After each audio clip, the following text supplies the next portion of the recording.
What's up, guys, and welcome to the tier list video. And today we're going to be looking at Manchester United's first team and ranking them from world class to trash. So let's go ahead and start off with Timothy Fosu-Mensah.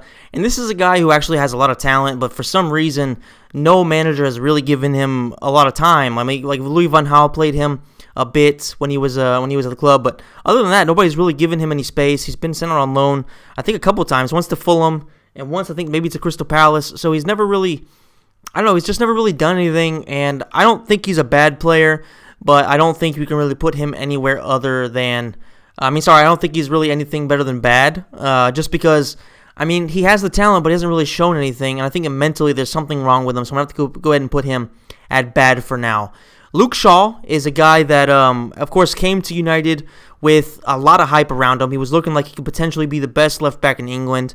And unfortunately, after that injury in the Champions League a couple years ago, it was 3 years ago, he hasn't really been the same since. And he's never really been able to reach the peak of his form. However, as of late, playing in that left center back position in a three-man defense, he has been looking a lot better. And it remains to be seen if he can reach what the potential that we expected him to have, but I think that right now we can kind of list him as an okay player, nothing better than that. Juan Mata is a tough one because if we rate him based on his career, then he's absolutely world class. But if we're talking about like as of right now, what he is coming off the bench, I do think he's still a good player because unlike a lot of the players in our team, he does have a lot of quality. Like he doesn't have any pace on him, and he doesn't have any actual physicality to him. But the quality in that left foot is undeniable. So I'm going to go ahead and put him as a good player. I just think it'd be unfair to put him any lower than that, but he's definitely not world class anymore.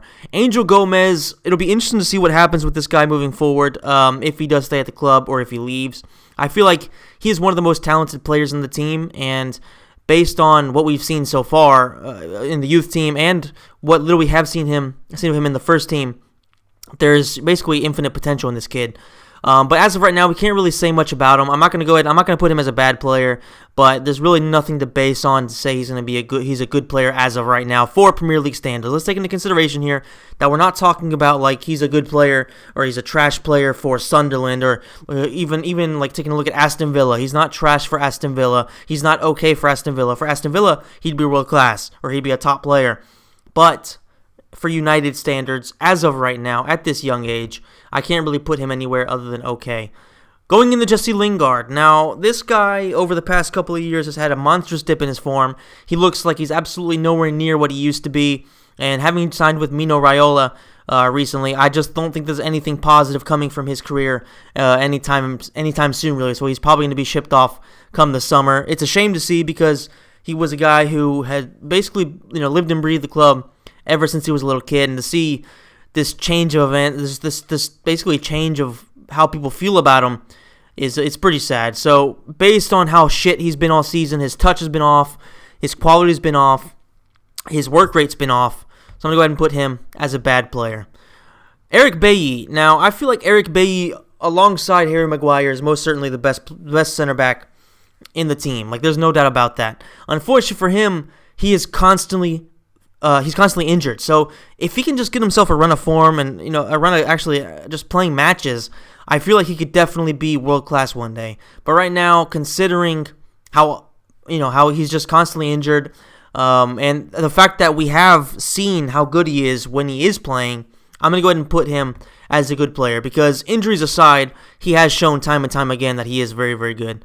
Scott McTominay. Now I think Scott McTominay is definitely the most improved player in the team this year. It's a shame to see him have that bad injury, but he is coming back. It looks like he might be actually starting on actually today, the day the video comes out, which is the Europa League match against Club Brugge, the second match.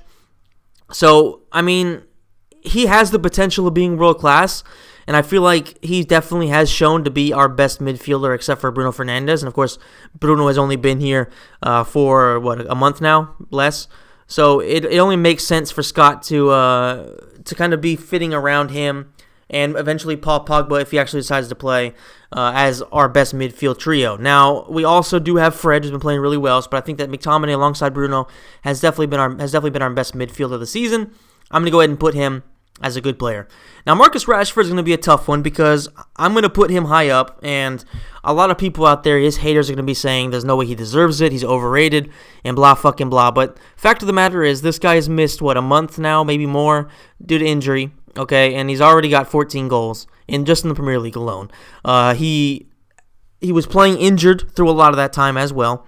So not only has he been scoring a lot of goals, but he's also been doing so not in the best conditions, and definitely not in a team that creates a lot of chances. Now with Bruno, you would expect him to score a lot more goals. So like Martial is starting to get his goal rate up quite a bit now that Bruno's here, but he hasn't had, Rashford hasn't had service from basically anybody. Like the best midfielder he's played around was Fred. Now Pogba doesn't really count because Pogba's been missing the entire season, but for Rashford to have 20 goals, I think maybe over 20 goals too this season in all competitions, despite having zero service and despite playing injured, I think he's absolutely world class.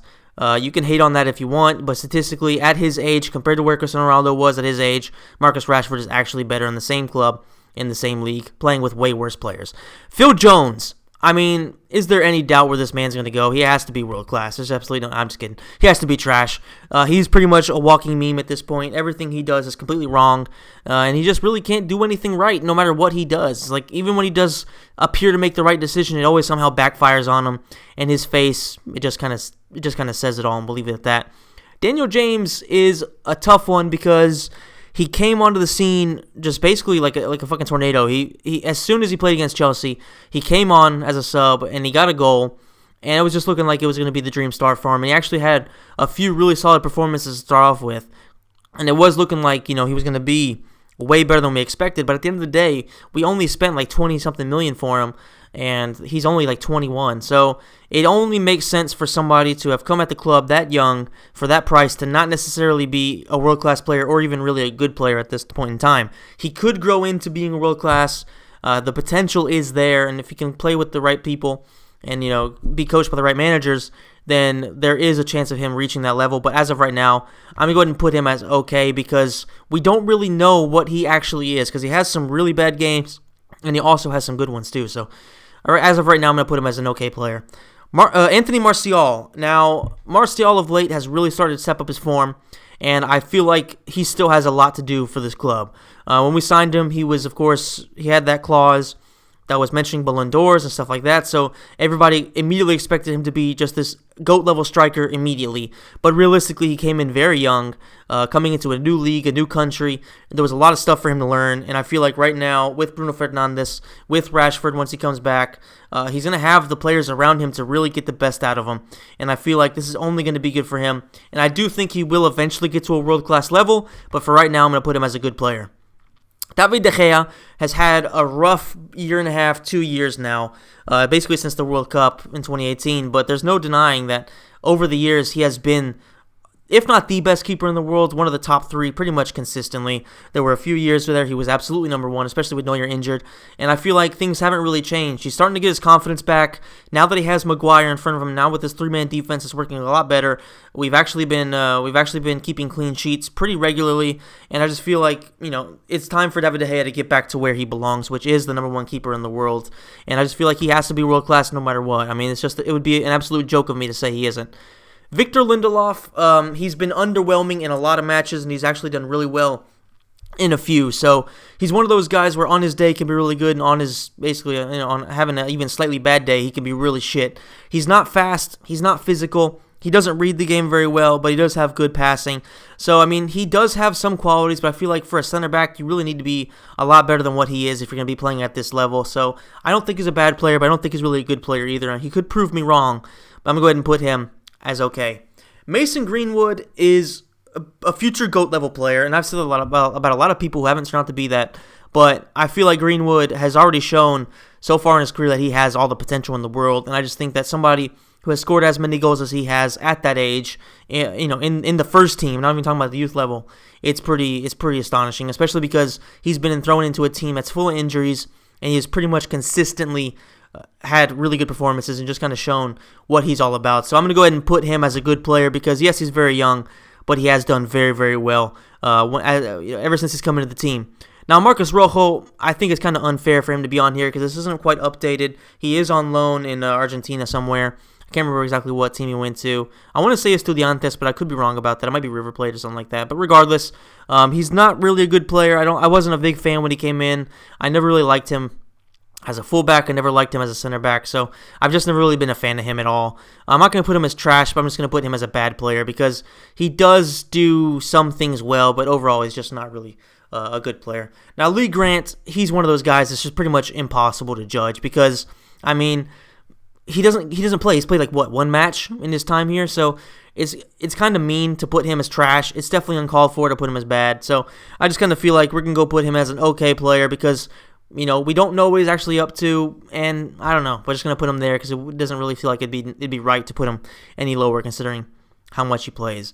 Andreas Pereira, I think, is a guy who, I mean, he seemed like he had a shit ton of potential, but over the years, he's never really seemed to live up to it. He makes a lot of mistakes. Pretty much every decision he makes is wrong, kind of like Phil Jones, only slightly less devastating because he's not a center back. And he does make some good decisions, so I'm going to go ahead and put him as an okay player. He's definitely not good, and I would say he's more close to being bad than he is to being good. Nemanja Matic, in his prime, was a solid midfielder, one of the best in the world, definitely one of the best in the Premier League. But as of right now, he looks like he just looks like a shadow of his former self. And it makes sense because he's older, he's had some bad injuries over the last couple of years. But at the same time, he still does put in a good shift. We saw him against Man City in the Carabao Cup second leg. He had a really, really good game there. He really dictated the match, and I think it's fair to put him there. Brandon Williams is a future GOAT as a left back. I had the pleasure of seeing him live. I was in the front row at their Brighton match, and let me tell you, this is one of the best fullbacks I've ever seen. I mean, just the potential is just sky high for this guy. I mean, he's a way better fullback than Luke Shaw because he can still track back, he can bomb forward, he actually has a goal to his name, so he does have offensive qualities as well. He's got a lot of heart, there's a certain grit to him, so I just think this is going to be one of the best left backs in the world for a very long time. I'm going to go ahead and put him as a good player. I don't think he's quite world class yet, but he's definitely a good player. Next up, we have Tahith Chong, and this is a tough one because we haven't seen anywhere near as much as I would like to see of him.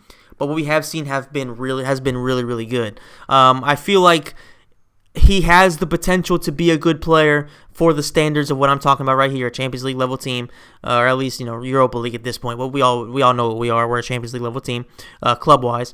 So I just feel like Chong, if he can prove a little bit more, he would definitely be up here. But for right now, I'm going to go ahead and put him as an okay player based on what we've seen in the first team. Because when he has come on, he hasn't done crazy stuff. He's done okay, but he hasn't really done crazy stuff.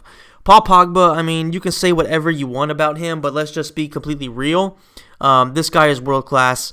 Despite having some injuries as of late and missing pretty much this entire season, and despite all the stuff that goes on backstage with Minaraila and him wanting to leave, and all the bullshit that surrounds this guy, he is world class. There's no doubt that if he's playing well, if he's fit, if he's mentally there, he is arguably the best midfielder in the world.